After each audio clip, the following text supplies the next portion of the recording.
Por favor, coloque o banner aí da mensagem de hoje, porque eu tenho um...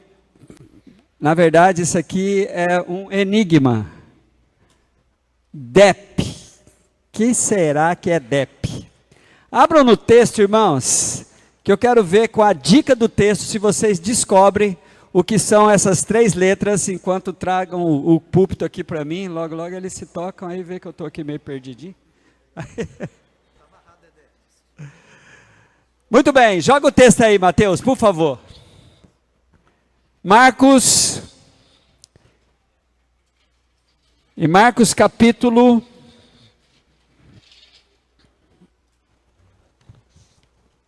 12, os versículos 29, os versículos 29 a 31. A Bíblia diz assim: respondeu Jesus: o mais importante é este: ouça, ó Israel, o nosso Deus, o Senhor é o único... Ouça, ó Israel, o Senhor, o nosso Deus, o Senhor é o único Senhor. Ame o Senhor, o seu Deus, de todo o seu coração, de toda a sua alma, de todo o seu entendimento, de todas as suas forças. E o segundo é este: ame o seu próximo como a si mesmo. Não existe mandamento mais do que estes. Amém? Aí dentro está o DEP. Alguém quer arriscar o que é DEP? Não vale o Ilcinho, não vale a galera da mídia. Só vale os outros. A galera da mídia já sabe, eu acho. Alguém arrisca o que seria DEP, irmãos? Acertou, palmas. Deus, eu e o próximo. Quem já sabia? Levanta a mão. Já sabia? Oh, muito bem. Muito bem, gente. O que eu quero dizer com isso? É que, na verdade, nós temos uma simplicidade constrangedora do Evangelho, que é... Opa, caiu aqui minha Bíblia. Minha Bíblia está toda arrebentada. Mas olha, deixa eu dizer uma coisa. Se a sua Bíblia está toda arrebentada, a sua vida não está. Ah, aplaude o Senhor Jesus. Olha que coisa maravilhosa. Falando em arrebentada, irmãos, eu queria agradecer muito, muito os adultos da igreja que colaboraram de uma maneira direta, assim, com os jovens. Foi muito legal essa parceria. Passávamos lá pela cozinha, passávamos pelo apoio interno, os irmãos do Riozinho, mas foi uma parceria assim de adolescentes, jovens e adultos. Os adultos assumiram lá a cozinha, foi algo espetacular assim. Eu fiquei muito feliz mesmo, a pastora já disse, mas eu quero especificamente agradecer aos irmãos aí, os adultos da igreja que fecharam aí com a Michelle e a sua equipe e realizaram esse trabalho. Gente, quando nós olhamos para os 2 mandamentos que resume toda a Bíblia, olha a simplicidade do Evangelho. Pega-se lá 2 versículos, 3 versículos, e toda a Bíblia é resumida nisso. É simplesmente algo constrangedor de você focar assim em 2 mandamentos bíblicos e falar: aqui eu vou praticar a palavra de Deus. De maneira didática aparece o DEP, que é Deus, eu e o próximo. De maneira religiosa, as religiões se perdem um pouco. Coloca o sobrenatural para ser procurado e foca muito no necessitado e muitas vezes esquece do indivíduo. Mas qual será a maneira bíblica? Nessas 2 anteriores, nenhuma está certa. Quando você olha para os 2 principais mandamentos, você encontra aí essas 3 figuras: Deus, eu e o próximo. Porque na expressão bíblica, que foi fruto de uma pergunta que fora feita para Jesus, e eu gosto muito da versão de Marcos, porque é Jesus que responde. Jesus então vai chamar a atenção assim, ó, para estes 2 mandamentos. A Bíblia vai dizer lá, se você olhar no capítulo mais, o contexto bíblico desse texto, você vai encontrar no versículo 28, um dos mestres da lei aproximou-se e os ouviu discutindo. Notando que Jesus lhe dera uma boa resposta, perguntou-lhes, de todos os mandamentos, qual é o mais importante? E Jesus então responde com essa pergunta. Mas irmãos, olhando para a maneira em que o texto está mostrando, a didática bíblica em termos de posição dos seres, Deus. Pensemos em Deus, porque é o principal de todos os mandamentos. O primeiro, não o principal, o primeiro. É impressionante que quando os estudantes de teologia e que defendem esse posicionamento aqui, eles falam, os teólogos falam de uma revelação progressiva de Deus. Deus foi se revelando de maneira progressiva na palavra, a ponto de, antes do período de exílio, quando o povo foi para a Babilônia e ficou lá cerca de 70 anos, não havia um outro ser responsável por todos os eventos da terra que não fosse Deus. Não aparece a figura de Satanás, por exemplo. Você encontra no relato de Êxodo, a Bíblia dizendo que Deus endureceu o coração do faraó. Você encontra no relato de Juízes, Deus sendo parceiros de comportamentos humanos que ele mesmo não aprovava, mas tudo era atribuído a Deus, tudo, o bem e o mal era atribuído a Deus, a ponto de Isaías dizer isso. Depois, nessa revelação progressiva, o homem foi tendo então consciência de um ser existente, que é Satanás, essas coisas. Mas em Deus foi se revelando, e criou-se uma estrutura da sua revelação. O texto mais clássico que nós encontramos é Isaías 57:15. Abre a sua Bíblia, ainda falando sobre Deus, de como era compreendido Deus de uma maneira geral no Antigo Testamento. É na revelação de Isaías 57:15. Era bem assim que as coisas funcionavam. Pois assim diz o alto e o sublime, que vive para sempre, cujo o nome é santo. Habito em um lugar alto e santo, mas habito também com o contrito e humilde de espírito, para dar novo ânimo ao espírito dos humildes, e novo alento aos corações dos contritos. Essa era a visão que se tinha, de um Deus que habitava no alto e sublime trono, e arrumou mecanismos de se aproximar dos contritos e aflitos.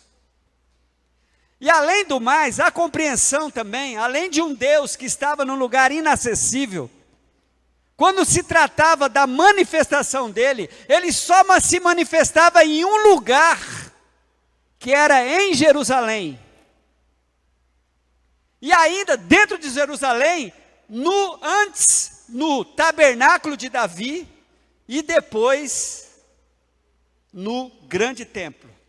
Então era um Deus inacessível, mas também um Deus geográfico, que quando manifestava-se, quando se fazia presente, só se fazia presente em um local, lá na cidade. A ponto do salmista, no Salmo 46, versículo 4, dizer: há um rio cujos canais alegram a cidade de Deus, o santo lugar onde habita o Altíssimo. Qual era a cidade de Deus?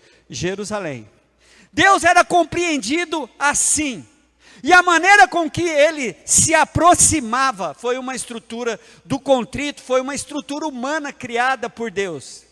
Eu digo permitida por Deus. Os reis, os profetas e os sacerdotes. Essas três figuras eram a maneira com que Deus atendia a segunda parte de Isaías 57, alcançar o contrito. O rei era o representante da provisão e do governo de Deus. O profeta era a voz de Deus. E o sacerdote era o intermediário. Tanto é que na pessoa de Jesus, essas três figuras se condensaram. O rei Jesus, o sumo sacerdote Jesus e o grande profeta Jesus. Então havia, irmãos, esta estrutura no Antigo Testamento. De repente, uma profecia aparece agora, em uma revelação de Deus, um Deus que vai estar próximo. Essa profecia é uma profecia de Isaías 7,14, mas ela é replicada em Mateus 1,23, quando vai falar o relato do nascimento de Jesus. O que está escrito lá em Mateus 1,23? A virgem ficará grávida e dará à luz a um filho e chamarão Emanuel, que significa Deus conosco. Na revelação progressiva, havia agora a expectativa da vinda do Messias, que seria um Deus conosco.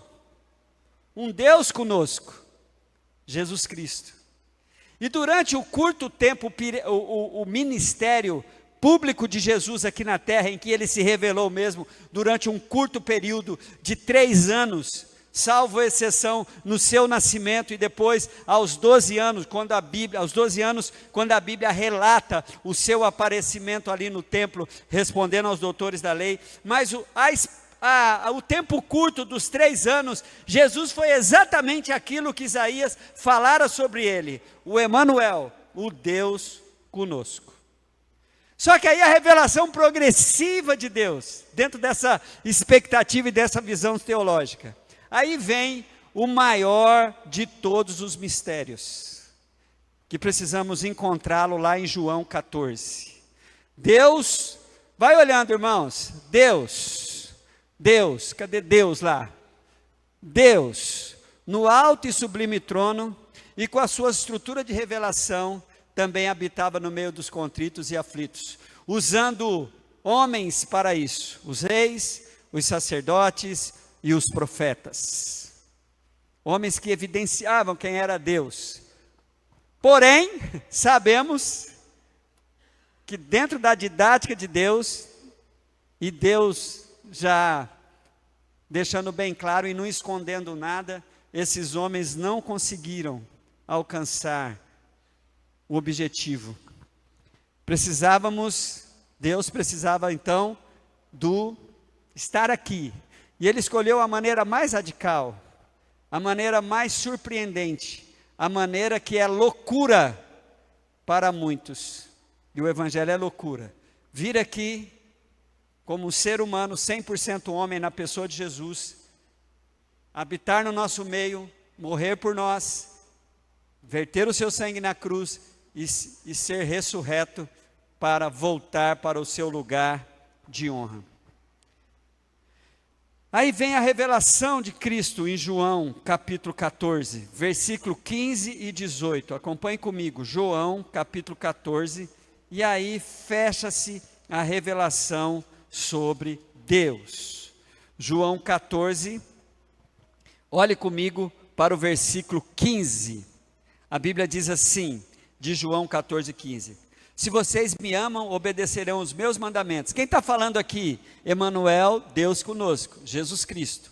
E olha o que ele traz agora de revelação para nós. Eu pedirei ao Pai e Ele dará a vocês outro Consolador para estar com vocês para sempre. O Espírito da verdade, o mundo não pode recebê-lo, porque não o vê e nem o conhece. Mas vocês o conhecem, pois Ele vive com vocês e estará em vocês. Aí é a loucura do Evangelho. Irmãos, olha só, vocês já viram eu meio que dramatizar isso. Antigo Testamento, alto e sublime trono, com representantes aqui na terra, reis, sacerdotes e profetas. Na pessoa de Jesus, Ele conosco. Mas na pessoa do Espírito Santo vem essa doideira para mim, essa loucura, que é Deus decidir habitar em nós. Vamos aplaudir ao Senhor por isso?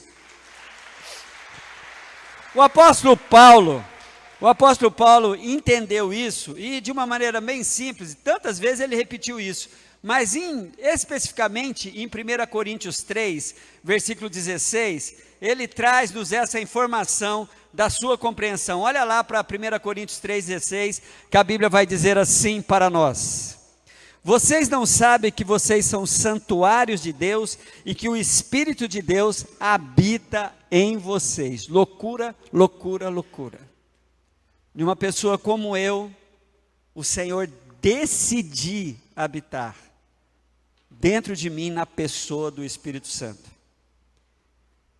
Então, Deus veio facilitando, Deus veio se revelando de uma maneira para que agora eu consiga entender que o mais importante de todos os mandamentos, o primeiro dos dois mais importantes, é que na minha relação com esse Deus, eu devo amá-lo de uma maneira em que todas as esferas da minha vida vai fazer parte do meu projeto, das minhas atitudes. Eu vou amá-lo com toda a minha alma, com todo o meu entendimento, com todas as minhas forças. Então eu estarei espiritualmente, intelectualmente e fisicamente imbuído, envolvido nesse mandamento daquele que me criou e que não desistiu de mim. Foi se revelando de uma maneira tanto maravilhosa e amorosa, que ele decidiu, sabendo que nessa busca, nessa necessidade de eu ter intermediários, isso não falhou, não deu certo. Os homens falham, os homens pecam, os homens se aproveitam um dos outros, se são colocados no lugar errado na nossa vida, como intermediários entre nós e Deus. Então Deus quebra toda essa estrutura e resolve tirar todos os intermediários e entrar dentro de mim, apesar de mim. É maravilhoso demais. Aí ele fala: você tem um compromisso contigo. Aí vem o DEP, o E do DEP, o eu. Coloca o eu aí. Não me acostumei ainda com isso, irmãos. Eu tenho uns ciúmes desse negócio, porque eu quero que vocês olhem para mim e não para lá. Mas vai passando aí atrás. Os meninos, fiquem atentos aí, hein? Já preguei para vocês essa mensagem, para vocês fazerem direitinho aqui. O eu está: ame o seu próximo como a ti mesmo. Apesar de no versículo bíblico o próximo aparecer no texto primeiro, mas a ideia é você focar em você. O apóstolo Paulo, quando estava ministrando sobre a ceia aos coríntios, ele diz no versículo 28 do capítulo 11: examine-se cada um a si mesmo. Olhe para dentro de você. Perceba toda a sua carência, a sua necessidade de se alimentar do pão da vida e de beber o cálice, que era o cálice da nova aliança. Quando Paulo esclarece mais essa preocupação, é quando ele se dirige a Timóteo. Abra a tua Bíblia, irmãos, por favor. Em 1 Timóteo capítulo 4, Paulo deixa bem claro o quanto nós devemos nos preocupar e fala para o seu discípulo, como que ele deveria então cuidar dele, de maneira, queridos, em que ele não tivesse nenhum constrangimento em chegar para a igreja e trazer esses ensinamentos aqui, ó. 1 Timóteo 4, versículo 12. Ninguém o despreze pelo fato de você ser jovem, mas seja um exemplo para os fiéis, na palavra, no procedimento, no amor, na fé e na pureza. Até a minha chegada, dedique-se à leitura pública das Escrituras, e à exortação e ao ensino. Não negligencie o dom que foi dado a você por mensagem profética, com imposição de mãos dos presbíteros. Seja diligente nessas coisas, dedique-se inteiramente a elas, para que todos vejam o seu progresso. Atente bem para a sua própria vida e para a doutrina, perseverando nesses deveres, pois agindo assim você salvará tanto a você mesmo quanto aos que ouvem. Olha que coisa interessante, irmãos. Paulo chegou para Timóteo e falou, ó, chega e fale para o povo, vocês não devem me desprezar por conta das minhas limitações, a minha juventude, Timóteo dizia isso, cuida de você nisso, não aceite nenhum tipo de desprezo. Depois o apóstolo Paulo fala, cuida, versículo de número 16, atente bem para a sua própria vida, cuide de você. Cuide de você. Isso fica tão claro, irmãos. Esse cuidado que Paulo tinha uma preocupação com Timóteo, que está escrito no capítulo de número 5, do mesmo livro. Abre lá, por favor. Paulo diz assim, no capítulo de número 5, de 1 Timóteo, versículo 22. Não se precipite em pôr as mãos sobre ninguém, e não participe do pecado dos outros, conserve-se puro. Paulo, primeiramente ele fala sobre o compromisso que Timóteo tinha que cuidar de si mesmo no seu ministério. Aqui ele está falando dos seus relacionamentos pessoais, para que ele não fosse de maneira nenhuma se comprometer com quem não estava comprometido como ele, na sua busca de amar a Deus sobre todas as coisas.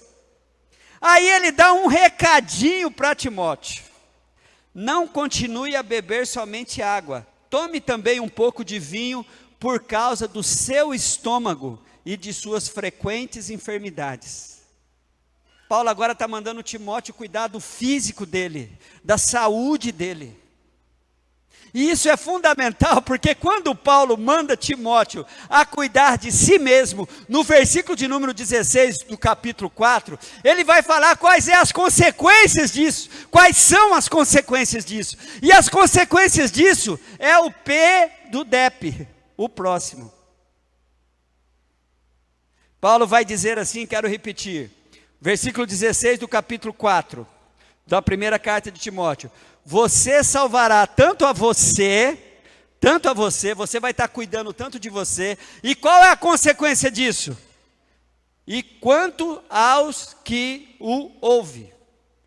Então você fará bem a si mesmo, e quando você faz bem a si mesmo, você alcança os outros.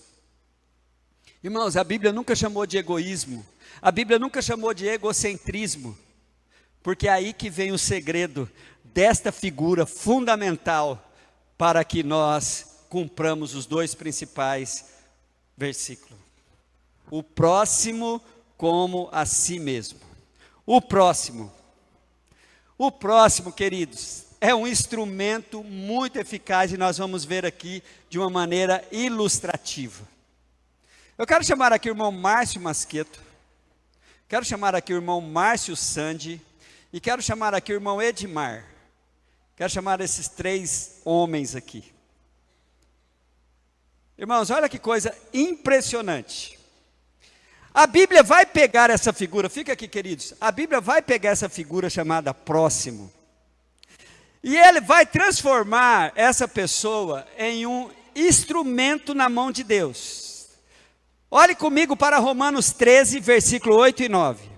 Não devam nada a ninguém, a não ser o amor de uns pelos outros, pois aquele que ama o seu próximo tem cumprido a lei. Pronto. Paulo vai resumindo tanto, irmãos, que vai ficando até chato. Pois esses mandamentos, não adulterarás, não matarás, não furtarás, não cobiçarás a qualquer outro mandamento, não cobiçará, e qualquer outro mandamento, todo se resume nesse preceito: ame o seu próximo como a si mesmo. E os próximos são interessantes, eles fazem parte da nossa vida. Tem os próximos da minha realidade de casa, o meu próximo, aos casados. O marido é o próximo mais próximo, a esposa é o próximo mais próximo. E tem as recomendações de Deus para estes próximos. Da mesma forma, os maridos devem amar cada um a sua mulher como ao seu próprio corpo. Quem ama a sua mulher, ama a si mesmo. Olha que maravilha, irmãos, que revelação que é o casamento.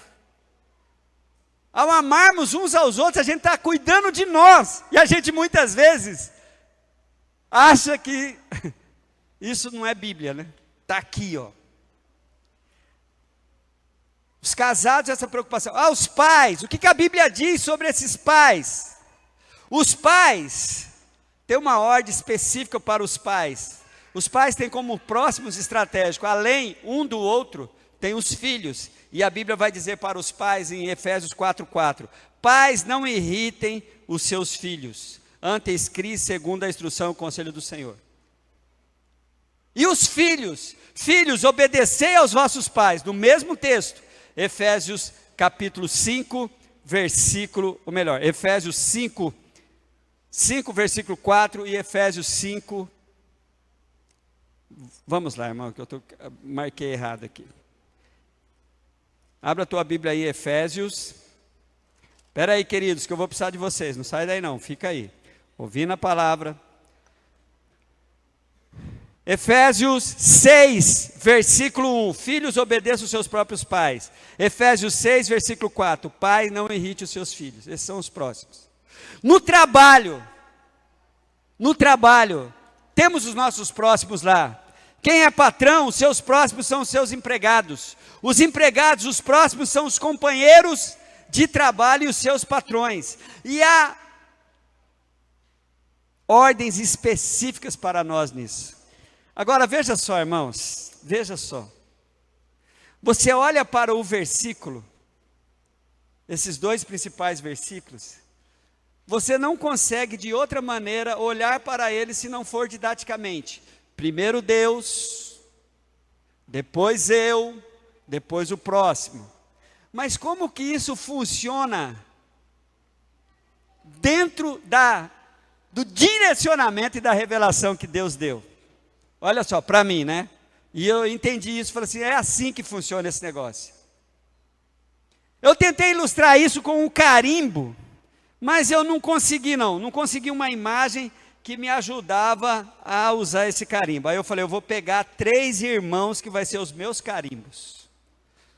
Márcio aqui, ó, o maior, Márcio Sandi, o maior de todos vai ser Deus aqui para nós. O Márcio vai ser o eu. E o Edmar, que é o mais pequenininho, mais franzino, vai ser o próximo. Porque na nossa cabeça parece, se fosse colocar assim, eu de propósito peguei essas figuras aqui. E o que acontece? Márcio representa o eu. O que ele vai fazer? Vai procurar Deus. Pega na mão do Márcio aqui, Márcio, você procurando Deus. Márcio está procurando Deus no secreto. Entrou no seu quarto, viu lá em Mateus 6, que era para falar a Deus em secreto, compartilhar, Mateus 7,7, pedir, buscar e bater. Márcio Deus, onisciente, onipresente, sabe de todas as coisas, mas vai dar um comando para o Márcio eu. Você quer me amar sobre todas as coisas, com todo o entendimento? Eu vou te dar uma ferramenta para você provar isso. O monte, o Márcio, já sei, vou no monte, né, para provar o quanto eu amo a Deus. Vou dar uma oferta grande, ou então vou passar mais tempo na igreja. Não, eu vou participar de todos os ministérios. Não. O instrumento que Deus dá para o Márcio é um próximo dele. Pega lá na mão dele, lá de lá. Deus pega e fala assim, esse é o teu próximo. Você vai demonstrar que você me ama com todas as suas forças, com todo o seu entendimento, com toda a sua alma, através de como você se relaciona com o seu próximo. Porque, irmãos, sabe qual é o caminho mais fácil? O isolamento, o quarto em secreto. Aí Edmar vem, que é o próximo, vem cá Edmar, dá a mão aqui no Márcio, faz o círculo. Os 3, pode fazer o círculo. Irmãos, a coisa acontece simultaneamente. Aqui está Deus, buscado pelo meu eu. Esse Deus manda eu pegar um instrumento que ele criou, que é o meu próximo. O Edmar aqui está representando todos os próximos. Próximo de dentro da casa, próximo do meu trabalho, próximo da minha escola, próximo de pessoas que Deus coloca na minha vida, os necessitados. Então Deus vai falar, Márcio, você me ama? Então prove isso através de como você se relaciona com o Edmar. Sabe o que eu vou ter que fazer? Amar o Edmar como Deus ama o Edmar. Aí o Edmar gosta dessa história de amor. Falou, aprendeu com o Márcio. Vai buscar Deus. Aí que Deus fala para o Edmar, vou te dar um instrumento. O Márcio, o seu próximo, é através do relacionamento entre Edmar e Márcio, que o Edmar vai demonstrar o quanto ele ama Deus. Márcio vai demonstrar através desse relacionamento o quanto ele ama Deus. Qualquer outra situação é muito fácil. Pode ficar certinho aqui, irmãos. Qualquer outra situação é muito fácil. Vamos aplaudir aqui o meu Deus, o meu eu e o meu próximo. Pode sentar, queridos. Irmãos, qualquer coisa fora dessa estrutura é muito fácil. Vamos para a adoração religiosa. Adoração religiosa. Caras e bocas. Vamos para um lugar, vamos para o templo. Chegamos aqui, não. Guarda o seu pé quando entrar na casa do Senhor. Aí a gente fica só focado no que se vai falar de Deus. Ou então, vamos fazer as minhas práticas para demonstrar o quanto eu amo a Deus. Eu vou jejuar, eu vou ler a Bíblia e tal. Isso aí é tudo fácil. Mas quando coloca essa figura fundamental, aí você pega e lê o livro de João, primeira carta de João inteira para você ver. Você pega essa figura fundamental chamada próximo, ele é o instrumento que Deus usa para que eu demonstre que eu amo. E Jesus é tão craque nisso, irmãos. Jesus é tão craque nisso, que quando ele foi chamar as nações, quando o rei, lá em Mateus, abra sua Bíblia aí, em Mateus capítulo de número 24, ou melhor, Mateus capítulo de número 25, o versículo de número 34, aquele grande chamamento, olha, você vai encontrar aqui, essa coisa ficando bem explícita na expectativa de Deus com relação a nós. Mateus capítulo 25, igreja, por favor. Olhe comigo para Mateus capítulo 25. Olhe comigo a partir do versículo de número 34. Mateus 25, 34. A Bíblia diz assim, ó. Olha que lindo, irmãos. Então o rei dirá aos que estiverem à sua direita: venha, benditos do meu Pai, recebam com herança o reino que vos foi preparado para vocês desde a criação do mundo. Pois te mandei para o monte e você foi, te mandei você ler a Bíblia e você leu, te mandei você dar dízimos e ofertas e você deu. É isso que está escrito aí, irmãos? É isso que está escrito aí, irmãos? O que está aí?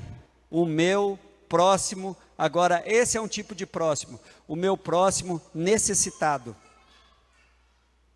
A Bíblia vai dizer então: pois eu tive fome e vocês me deram de comer, eu tive sede e vocês me deram de beber, eu fui estrangeiro e vocês me acolheram, necessitei de roupas e vocês me vestiram, estive enfermo e vocês cuidaram de mim, estive preso e vocês foram me visitar.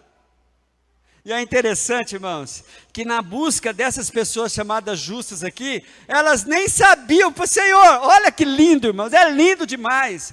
A naturalidade, a simplicidade do Evangelho não está nos relatórios, não está nos testemunhos que eu dou, o quanto eu sou bom, mas está exatamente num comportamento natural e tranquilo, que eu nem sei que eu estou fazendo isso. Olha a pergunta dos justos, versículo 37. Então os justos lhe responderão: Senhor, quando te vimos com fome, te demos de comer, como te vimos com sede, te demos de beber, quando te vimos estrangeiro e te acolhemos, ou necessitado de roupa e te vestimos, quando te vimos enfermos ou presos e fomos te visitar?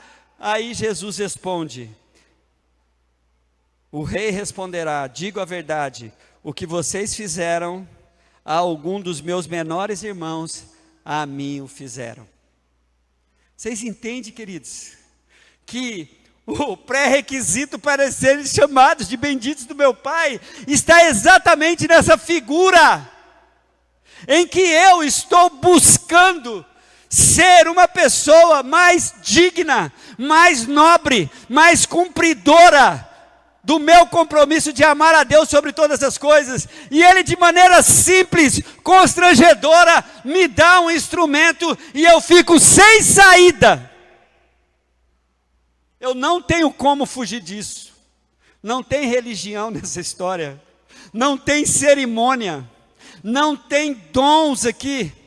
Tem um compromisso que eu tenho de demonstrar no meu relacionamento com o ser humano que está mais próximo de mim, que convive comigo, ou que Deus coloca no meu caminho. Eu vou demonstrar através das minhas atitudes aqui, o que eu vou ouvir no dia do juízo. Vinde benditos do meu Pai. Os irmãos então entendem que agora, quando você olhar para esses dois versículos, não é primeiro, segundo e terceiro. Primeiro Deus, depois eu, depois o próximo. É junto, irmãos. É um mecanismo divino, maravilhoso, que é feito de maneira instantânea, ao mesmo tempo. Não tem cronologia nisso. Tem eu buscando a Deus, Deus mandando eu cuidar de mim, e Deus dando um instrumento para eu evidenciar como que eu estou cuidando de mim. Eu estou amando o meu semelhante da maneira que eu preciso ser amado, da maneira que Deus o ama e da maneira que eu quero amá-lo. E essa minha atitude vai demonstrar. Aí sim, queridos, a minha alma entra nisso. Amar a Deus com toda a sua alma. O meu entendimento, a minha razão entra nisso. Amar a Deus com todo o seu entendimento. E o meu esforço físico entra nisso com toda a sua força. Então, o DEP desaparece. O DEP desaparece. Vou fazer a última dinâmica. Fique todo em pé. Essa ala aqui, ó, vai gritar Deus, bem alto. Depois que eu contar até 3. Essa ala do meio vai gritar eu, bem alto. Depois que eu contar até 3. E essa ala aqui vai gritar próximo, bem alto. Ao final do meu 1, 2, 3, vocês vão gritar bem alto essas 3 expressões. Para vocês, isso vai ficar fixado na sua cabeça. Primeiro, vocês não vão esquecer aqui dos 2 gigantes e o Davi aqui no meio deles, né? 2 homens grandes e o Edmar aqui, 3 queridos. E depois, como funciona isso, irmãos? Não é primeiro Deus, não é depois segundo eu e depois o próximo. É assim, ó. Lembra? Aqui grita Deus, aqui grita eu, aqui grita próximo. Tá bom? 1, 2, 3. Vamos aplaudir ao Senhor? É simultâneo. Não é primeiro, segundo e terceiro. O próximo passo que você vai dar agora, é viver de uma maneira mais prática na sua relação com Deus. Gente, nós estamos comprometidos demais com a simplicidade do Evangelho. Não dá para complicar.